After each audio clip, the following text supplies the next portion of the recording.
Une enquête interne a été ouverte à BFM TV, première chaîne info de France, en raison de soupçons visant un présentateur dont certains sujets pourraient avoir subi une influence extérieure, a appris l'AFP de sources concordantes, confirmant une information du site Politico.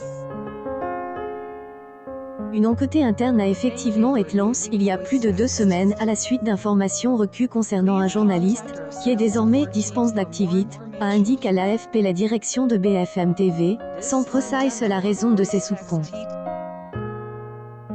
Pour sa part, la Société des journalistes de BFM TV a fait état de soupçons d'ingérence concernant un journaliste. Si les faits rapportés sont exacts, ils sont graves et condamnables, souligne la SDJ. Selon une source interne à BFM TV, qui confirme une information de Politico, ce journaliste est Rachid Mbarki, présentateur des journaux de la nuit. L'enquête vise des infos diffuses dans ce journal de la nuit entre minuit et 4h30 du matin, qui se repassent à l'antenne sans être valides par la chaîne habituelle, c'est-à-dire le rédacteur en chef, a poursuivi cette source interne. L'enquête doit déterminer si ce contenu était sous une influence quelconque et si des images diffusées à l'antenne venaient de l'extérieur. Au centre des interrogations figure un sujet sur un forum économique entre le Maroc et l'Espagne organisé en juin.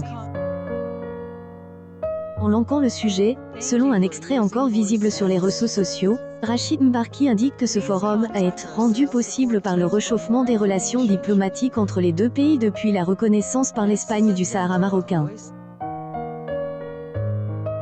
Cette expression désigne le Sahara occidental, région contrôlée en grande partie par le Maroc mais revendiquée par le Front Polisario soutenu par l'Algérie. Cette question est source de tensions entre Rabat et Alger. Interroge par Politico, Rachid Mbarki a admis avoir utilisé des infos qui venaient d'informateurs et qui n'ont pas forcément suivi le cursus habituel de la rédaction. Elles étaient toutes réelles et vérifiées, je n'écarte rien, peut-être que je me suis fait avoir, je n'avais pas l'impression que qu'était le cas ou que je participais à une opération de je ne sais quoi sinon je ne l'aurais pas fait, poursuit-il. Nous ne pouvons tolérer aucun début de soupçons sur le travail de BFM et de ses 300 journalistes.